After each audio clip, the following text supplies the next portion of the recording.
And good afternoon, everyone. I wanted to welcome you to another afternoon session of our Digital Learning Day. And I want to introduce to you our entire CNI team who will be presenting the Faces of NCVPS, the Power of Making Connections. We have an incredible curriculum instruction team, and they're going to share with you some best practices. They're going to also engage you in the conversation, and so you will find a slide. When they present a slide, it may have a question, and so I encourage you to use the Q&A question icon to the left on the toolbar, and that will populate comments, questions from our audience as they arrive in this particular presentation. So I want to go ahead and turn the presentation over to our Chief Academic Officer, Michelle Lursey. And so here we go. Hi, everyone, and good afternoon. Thank you so much for joining us. And are the slides going to be popping up here for us to be able to see the slides? Yes, they should be, because Darlene's driving, so Here we go. Yes, you should have them now. Absolutely. So this is called The Faces of NCVPS. And the reason that we chose that title is when we at NCVPS think about who our customers are, that are our students, we're thinking about their faces. So let me tell you who we are. We're going to focus this presentation today on the 5 W's and the 1 H, the who, what, when, where, why, and how. And we believe, as a curriculum and instruction team, the academic team at NCVPS, we believe in the power of connections, the power of building relationships, and the power of knowing what direction you're going into. And that's our 5 W's and the H. So that's who we are and why. Why do we need to know the faces? We love this quote by Todd Whitaker. He is a former online teacher for the country. And he says, the best thing about teaching is that it matters, but the hardest thing about being a teacher is that it matters every single day. And that is absolutely the truth of NCVPS. This is what we believe. And if teaching matters every day, it's because of those faces. So the last thing that I would like to talk with you about before we move into the other W's and the H is why. Why should we know the faces? So in other words, why should we know who our students are? Why should we take the time? Why should we completely defy the belief of what virtual education is, which is teacher as facilitator? And it's because of this quote from ASCD, which is motivated students feel first that teachers genuinely care for them and want them to succeed. So on the screen here, and I'm not going to read all 3 of these to you, but these are 3 pieces of research that have happened in the last decade that prove to us as educators that we must know the faces. We must know our students, our stakeholders, and the people that we work with. But why know the faces of our students? Why make connections with them? And the research clearly says that relationships with adults in the high school setting are among the most important predictors of success. That if we want to see students grow in achievement, it goes back to the teacher-student connection. And that great teachers form strong relationships with their students and show that they care about them as people. As adults, we only have to think about how these 3 things connect in our own lives. The people that we work with, we want to connect with them. We want to form strong relationships because when the people we work with, when we believe that they care about us as people or our family or whatever we do in our social lives, the more satisfaction we have through making connections. So that is the who we are, and that's why we know the faces. Let's go on to the next slide, and you're going to see even more of the W's. So if meaningful relationships are tied to success and growth in achievement, we believe it's important to invest in relationships. So how do we begin to build relationships? First, we believe we must find a way to connect with each other and to work to deepen the relationships that we're building. So to that end, we've discovered a resource to begin building relationships through icebreakers, a simple resource that is really paying off. So an icebreaker is an activity that may take just a few minutes to complete. We can start it at the beginning of a meeting, and that is going to depend on the size of your group.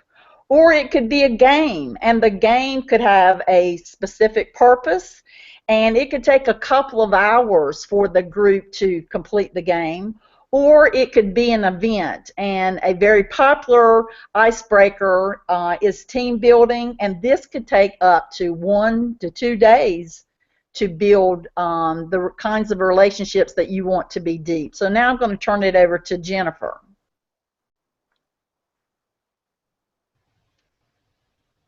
Well, and as you can see on this next slide, there are different types of icebreakers that you can use. And we're focusing today on 3 different types. So an icebreaker can be just for fun. So if you want to get to know who you're working with, whether it's your students or whether it's adults that you're working with on a team, you might think of a fun, neat activity to ask each person to answer. That's just, fun to get to know them, to loosen everyone up. You also can use an icebreaker to kind of introduce or segue into a topic, and that's a great way to get people already thinking about the topic. And then the icebreaker can also be activity-based, and it's based on the purpose of the session or the meeting. So again, another way to kind of activate that prior knowledge and get people thinking about what you're getting ready to present on. So we'll move to the next slide. So let's take a look at first a fun icebreaker. So if you want to get to know your teachers or your students and you want to know how they're feeling right now, one icebreaker we've used in the past, if you'll move to the next slide, Darlene, is what Radio Disney Top 10 song are you singing and why? And some of the songs they're cute names, and you can go answer this icebreaker solely based on the name, and you can say why you're feeling the way that you are and why you chose that song. So if you chose Watch Me, for example, you might be really ready to take off with this new initiative, and you want everyone to watch the great work that you're going to do. So you've learned a little bit about that person and why they chose that song. So let's move to the next one, and Karen will take you through it. For this particular kind of icebreaker, it might be an introduction to a very specific topic that you want your group to start talking about. And an example of that, if you'll go to the next slide, is asking about what's going on with communication. So you might ask your group to use one adjective to describe the communication that they have with the student or with a parent or with the school. This also could be done with students, but a lot of the icebreakers that we have been using so successful have been done with our teachers. So this may be, if you'll go to the next slide, this is also something that I wanted to have a conversation about the 7 C's to communicate more effectively. So I wanted to know in advance, I wanted my group to think about what were words that they would use to describe. Were they one of these words? And if it was, then we could have a deeper conversation about it. But if not, then we could have conversations about these particular words. And that was the very purpose of us having the icebreaker, so I could talk about this very specific topic. Now, Jennifer is going to talk to you about the next kind of icebreaker. All right, so the next one is an icebreaker with purpose. Again, we're going to focus on what our topic might be for that meeting or that session or that classroom, whatever the case may be. So if we'll move to the next slide, if we were going to talk about culture and creating positive relationships with our students, we might start that session by asking the participants to think about their favorite or their worst teacher, and usually they have very strong reasons for feeling that way. And so the idea is to get them talking about their relationships and why they can remember these things about their teachers, so that it can transition into, now how do you want to be seen, and how can you create the culture that you want for these students. All right. And so we have a couple of resources we just wanted to share with you. Here's a resource that talks about the traits of a positive classroom, and it provides resources that empower educators to support the success of each learner. So that's one that we recommend. If you'll go to the next one, Karen will take that. So we've been using icebreakers for 3 or 4 years, and so we've got some resources that we would highly recommend just to get you started. Some of them have a lot of information, and some of them do not. But I will highly recommend one of my most favorite. It's called Table Topics, and I've given you the link to Amazon, and you can go and put in the search Table Topic Conversation Cards. My team and I invested in these cards. There are probably 100 different icebreakers. Some of them will lead to very serious conversations. Some of them are, again, just for fun. So I would highly recommend that they're about $25, but I think it is definitely a resource that would be worth your while.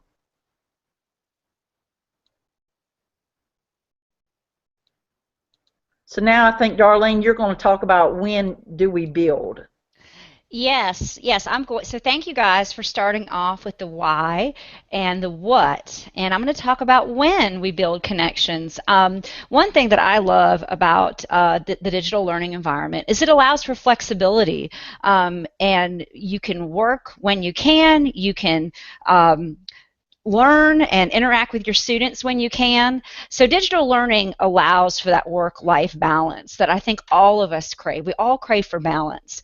And it allows for school life balance, which is very important for our students. Our students nowadays they're very kinetic, they're moving around, they have part-time jobs, they have extracurricular activities, they may want to take courses that are more elective based, so they have the option of taking courses online that can fulfill their core requirements, or even vice versa. So truly, it allows for us to connect with students anytime and any place, which Ellen's going to talk about next with the where. So some questions that and anybody in C&I or anybody in the room participating can talk to these points, and I'll share as well. So when do you build relationships and connections online? Truly, I think that pretty much any day, Monday through Sunday, at some point, some sort of interaction will take place. I do try to unwind when I can on the weekends, but again, it's nice to have that flexibility. So if I do need to hop out on a Thursday afternoon, it's nice to be able to kind of make up that time either later in the evening or even take up a little bit of time on the weekend. So I certainly like that flexibility piece. And then what days and times are the best for you to connect and build online relationships with others? Well, I have 3 daughters, so my mornings are pretty hectic, getting everybody off to school, getting everybody settled, getting everybody fed, and then in the afternoons, it's pretty busy getting everybody to point A and B, wherever they need to be after school. So I definitely like the fact that if I need that time to focus on my family, those mornings and those afternoons into the early evenings, that again, I can kind of balance that. And I can check emails at night when I'm resting on the couch and sofa and everything is simmering down around here. So those are times when I build connections, and if anybody in the room or if anybody in C&I would like to share, otherwise Ellen is going to talk to us about where we build connections. All right, moving on to the road trip. This is your favorite time of the year. You're thinking about those road trips of where you're going to go, and we all take different road trips, and we use different methods, right? Some of us use our own feet, as the picture in the middle there indicates, and we take on a road trip to hiking or just walking around our own neighborhood. Or we may say, I'm going to take to the sky and I'm going to go fly somewhere, or I'm going to just relax, sit back on the riverboat and just kind of cruise through and see what's going on. So we all have different places that we go to for a road trip. So I wanted you to think for a minute about, where are some of the most unusual places that you've made a digital connection? Do you use Twitter? Do you use Facebook? Do you use LinkedIn? Think about some of the social medias that you might use. Well, we use a lot of these tools with NCVPS, and you may be going, Twitter with online students? What? What kind of road trip is that? Well, think about a teacher challenging their students on Twitter to the question of the day. And then it just going, and it ends up bringing somebody from another country into the conversation. We make those connections all the time with NCVPS. So imagine for a moment, think about all of the different places and all of the different ways that you connect. And I want you to raise your hand right now, and I'm talking about your real hand, not your virtual hand. Raise your hand if you have one of those mobile devices that you hold in your hand. Raise your hand really, really high, okay? Now look around and see who else is holding their hand up. What? You don't see anybody else raising their hand? Oh, that's right, because we're virtual and you can't see everybody unless you're in an office and everybody's looking at you going, why are they raising their hand? I'm the only one that's raising my hand here. So imagine taking that phone and doing more with it. A lot of times we think about, I can use Twitter, I can take pictures, I can do this. But think beyond the box with that, and that's what NCVPS does. NCVPS thinks beyond the box. They think, where are we going on that road trip next? Because that is something globally that we want to do. So use that mobile device. Use the hashtag for the day, Digital Learning Day, NCVPS. That is DLD, Day, NCVPS. And raise your hand virtually using that hashtag to share and make more connections. We would love to hear about what connections that you're making. So let me tell you about a way to connect with us on a cultural aspect. So next slide for me, Darlene. We actually offer something that's called Culture Cafe. The Culture Cafe, it is a social and educational setting that brings together our current, our future, and former NCVPS World Language students. It's open to anybody online. So not is it only open to our students, but it's open to anybody that's interested about learning. We just had one last night with one of our Japanese instructors. We've got some more that are going on this month. So check out our blog, check out our calendar, and join us on a global connection in one of our culture cafes. Now we're going to transition to the how of NCVPS. Well, hello, hello. So we all know we have been talking about the power of relationships and connections. And Michelle told you a lot about where our beliefs come from with why these are important in online learning and in traditional schools. You've heard about how we like to build those connections with our colleagues through our icebreakers. And let me tell you, y'all, those are fun. You have got to give them a try. We took a road trip with Ellen. And so now we want to just focus on how we build those connections. And those of you who are teachers with NCVPS know that we build those connections through our 3 pillars. Through our teaching in announcements, our teaching through our feedback, and our teaching through communication. So each of those, while we're teaching in each of those, we're also building connections and relationships through each of those. So the graphic you guys see on the screen is kind of our contacts, our connections at NCVPS. So we know that we are going to build those connections with our students through the work we do with them in the courses. We also really want to build those connections with their stakeholders, so their parents, their school ELAs, and other folks at their school. We know that the more people we have rooting for a student, the better they're going to do. So we want to know, if we've got some folks in the room, how do you all build connections with your NCVPS stakeholders? So if you have a way to type that to us, we'd love to know what you do. So I will encourage the viewers in the room, those who are participating live, if you wouldn't mind, you can use the Q&A feature to the left to type a response to Jen's question.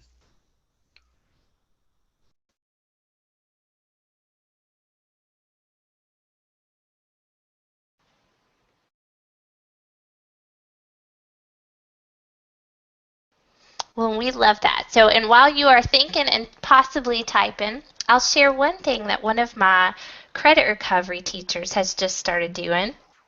She wanted to find a way to build some stronger connections with her parents and her ELAs.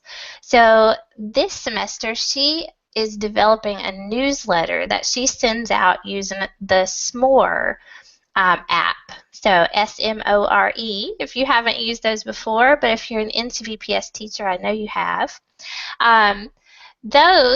She is using that every week as an update to parents and a way to really keep them connected to the class, and they are loving that.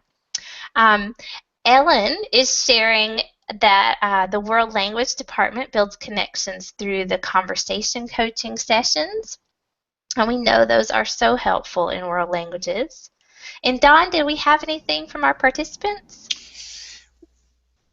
We do, yes. Sarah Booten has shared that, excuse me, that she uses weekly SMORE newsletters for her stakeholders to kind of build, even not just with her students, but with other stakeholders such as e-learning advisors and so forth. I know for me, and I'll share as well, as a part of our professional learning team, we use a lot of team building in our team time that we use. We have weekly touch points that we do so through Google Hangouts. Much like this, I also build, I know Ellen mentioned earlier about the hashtagging in Twitter, and I build connections with people all across the globe and all across the state and all across the nation in my professional learning network using Twitter. In 140 characters, I'm able to provide some connection with them, learning, gaining resources, collaborating, talking on various educational kinds of topics. And so those are just some of the ways that I do as well. Fantastic. And Sherry is sharing as well that one of the OCS teachers that we work with had students who were interested in joining the military. And so she went to Camp Lejeune and gave her free military stuff and mailed, Camp Lejeune gave her free military stuff and mailed it to the boys, and they were really excited. So that is super cool. I love that. Well, I'm going to turn it over to Sherry, who's going to talk on this a little bit more. Okay, if we can go to the next slide. So we've talked about how we make those connections, and we just wanted to reiterate again with some of our favorite quotes here on the importance of building powerful connections. These are some of our favorite quotes that we have found to really relate to connections. No significant learning can occur without a significant relationship. All learning is understanding relationships. And then this one is my favorite, from the wonderful Rita Pearson. You know, kids don't learn from people they don't like. And that is so true. It makes such a wonderful difference if they've made that connection with you. And so if we move on to the next slide, we wanted to leave you with this great video. I'm sure a lot of people have seen it, but it is the Rita Pearson, Every Kid Needs a Champion. And you wouldn't have time to click on this now, but it's there for future reference later. You can just click on the image and it will take you straight to the link of the video. And if you haven't watched it, you certainly need to do that. It really explains how powerful connections and relationships are. Thank you.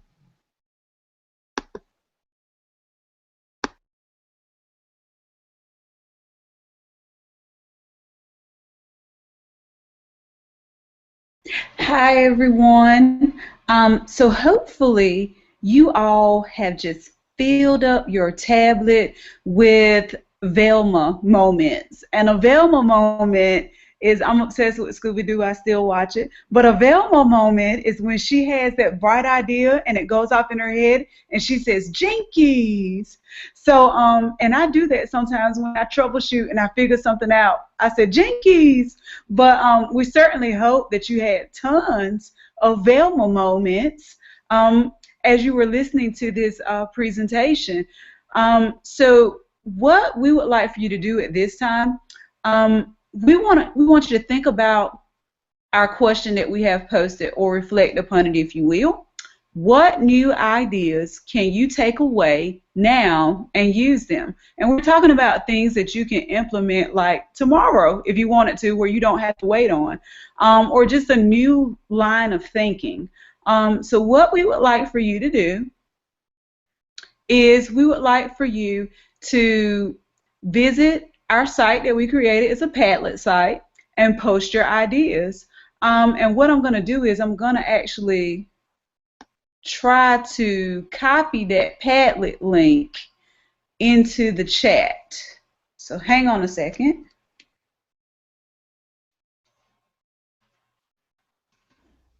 Janice, I've taken care of that, so you don't have to go. Awesome. Thank you, Dawn.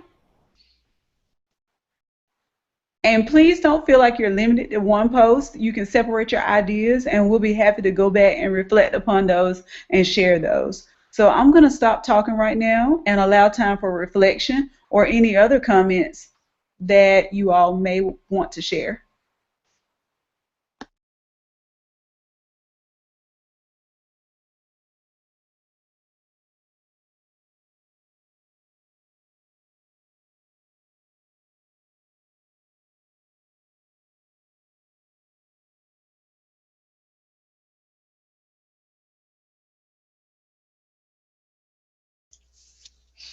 All right, we are. I have linked for those that are in the room viewing. I have, excuse me, I have linked those specific videos and the Padlet reflection to the comments section underneath their specific presentation page. And so if you wouldn't mind, even for those that are going to be listening later, we draw your attention to both of those resources for you to share your thoughts, your reflections in terms of the way that you build connections and the way that you make those connections and the impact that that has. So with that said, give everyone a chance to ask any additional questions over here using the Q&A feature. And I want to make sure that I didn't want to cut Janice off as she was working and she was talking about the Padlet. So you gals did an incredible job. I love this team and the impact that they're making for our students. They are wonderful to work with. They've given you some great information, and so I do hope that those who are listening a little later, those that are participating live now, I hope that you were able to retrieve some nugget of information that you can go and use immediately. So again, thank you, CNI team.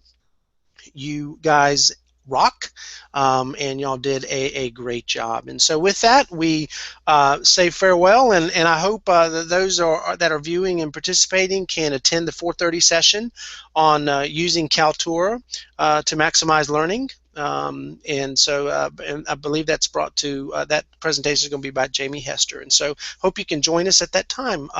Y'all have a wonderful afternoon, and thank you for digital learning daying it with us today at NCVPS.